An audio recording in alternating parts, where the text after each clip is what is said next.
పోలీసులు ఇంటి దగ్గరికి వచ్చి హౌస్ అరెస్ట్ చేశారు. దీనికి సంబంధించి అక్కడ ఉన్నటువంటి ఎమ్మెల్యే గారు ఏం చెప్తారు, మేమే పోలీసులకు ఫోన్ చేసి హౌస్ అరెస్ట్ చేయించుకున్నామంట. అంటే ఒక్కసారి మీరు ఆలోచించండి, మేము పోలీసులకు ఫోన్ చేసి మేము హౌస్ అరెస్ట్ చేయమంటే వాళ్ళు వచ్చి చేస్తున్నారా? అంటే మా మీద పెడుతున్నటువంటి ఈరోజు 307 కేసులు కానీ, SC ST కానీ, ఇల్లీగల్ కానీ ఇవన్నీ పెడుతున్నటువంటి కేసులు కూడా మేము ఫోన్లు చేయించుకొని మా మీద పెట్టించుకుంటున్నామా? సో మా హౌస్ అరెస్టులు సరే, హైవే మీద మొత్తం సుమారుగా 14 టోల్ గేట్లు పెట్టినారే, ప్రతి దగ్గర కూడా 2 వీలర్స్ని కానీ 4 వీలర్స్ని కానీ ప్రతి ఒక్కదాన్ని కూడా ఆపి మరి చెక్ చేసి పంపించినారే. మరి వాటన్నిటికి కూడా మేమే ఫోన్ చేసి చెప్పినామా? అలానే రామిరెడ్డి ప్రతాప్ కుమార్ రెడ్డి గారు ఇంటి చుట్టూరు 7 చెక్ పోస్టులు పెట్టినారే, ఏ ఒక్కరిని కూడా అక్కడికి పోనీకుండా చేసినారే. అది కూడా మేము చెప్తేనే అక్కడ పెట్టినారా? ఏం మాట్లాడుతున్నారండి? ఒక్కటైనా కూడా ఒక క్లారిటీ ఉండాలి కదా మాట్లాడేటప్పుడు. ప్రతిపక్షంలో ఉన్నాం, మేము అడుగుతాము. మేమేమి మీ ప్రైవేట్ ఆస్తుల గురించి ఎవరు కూడా మాట్లాడట్లా, దాని గురించి ఎక్కడ కూడా చెప్పట్లా. మేమేం చెప్పినాం, అక్కడ అది గవర్నమెంట్ స్థలం, అది గవర్నమెంట్ స్థలంలో మీరు మైనింగ్కి లీజుకి తీసుకున్నారు. ఆ మైనింగ్కి లీజుకి తీసుకున్నందుకు మాత్రం ఓనర్షిప్ రాదు. సో అక్కడ జరుగుతూ ఉందన్నాం.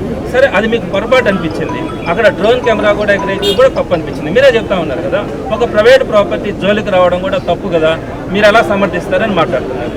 సరే, అది ప్రైవేట్ ప్రాపర్టీనే అనుకుందాం, అయింది, పంపించారు. ఒకవేళ మీకు తప్పు అనిపిస్తే దానికి సంబంధించి కదా కేసు పెట్టాలా? మరి మిమ్మల్ని చంపడానికి వచ్చినారని చెప్పి ఎందుకు పెట్టినట్టు? SC ST కేసులు ఎందుకు పెట్టినట్టు? మీరే ఒప్పుకున్నారు కదా, ప్రైవేట్ ప్రాపర్టీ జోలికి రావడం తప్పు కదా, మీరు ఎలా సమర్థిస్తారని మాట్లాడినారు. ఒకవేళ అదే కనుక మీరు చెప్పిందే కనుక అయితే, ఒకవేళ అది తప్పు కూడా అనిపిస్తే మీరు దానికి సంబంధించిన కేసులు పెట్టకుండా ఈ కేసులన్నీ ఎందుకు తీసుకొని వచ్చి పెడతా ఉన్నారు? అంటే భయపెడతారు. అంటే భయపెడితే ఎవరు మాట్లాడరనే? సో ఈ విధంగా పెంచుకుంటా పోతే, అధికార పార్టీలో ఉండేవాళ్ళు ఈ విధంగా పెంచుకుంటా పోతే ఆన్సర్ చెప్పగలగాల, లేకపోతే దానికి చట్టపరమైనటువంటి ఏదైనా ఉంటే చూసుకోవాలా. అంతేగాని నోటుకు వచ్చినట్టు మాట్లాడతామంటే పాత రోజుల్లో ఏదైనా భయపడ్డారేమో కానీ ఈ రోజుల్లో భయపడే పరిస్థితి మాత్రం ఎవరు కూడా అటువంటి వాటి గురించి ఆలోచించే పరిస్థితి ఉంది.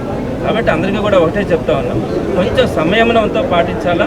ఆరోపణలు వచ్చినప్పుడు దాన్ని ప్రూవ్ చేసుకోవాలా. ఇక్కడ కరెక్ట్ అయినటువంటి ఇన్ఫర్మేషన్స్ ఉన్నాయి కాబట్టి రామిరెడ్డి ప్రతాప్ కుమార్ రెడ్డి కూడా అడుగు ముందుకేయడం జరిగింది.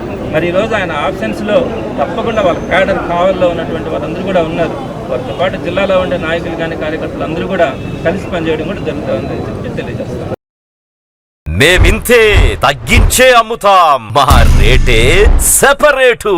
శుభమస్తు షాపింగ్ మాల్. కస్టమర్ల కోసం 10 మెట్లైనా దిగుతాం, డిజైన్ల కోసం దేశమంతా తిరుగుతాం. ఎక్కడా దొరకని వెరైటీలు తెచ్చేస్తాం, ధరలు కోసేస్తాం, మీకు అమ్మేస్తాం. 30 రూపాయలకే పల్లి కాటన్ శారీ, 125 రూపాయలకే షిఫాన్ శారీ, 499 రూపాయల పల్కీ కాటన్ శారీ 199 రూపాయలు, 1599 రూపాయల కోయంబత్తూరు ఫ్యాన్సీ శారీ 599 రూపాయలు, 1500 రూపాయల కలంకారీ ప్రింట్ లెహంగా 599 రూపాయలే. మేమింతే తగ్గించే అమ్ముతాం, మా రేటే సెపరేటు.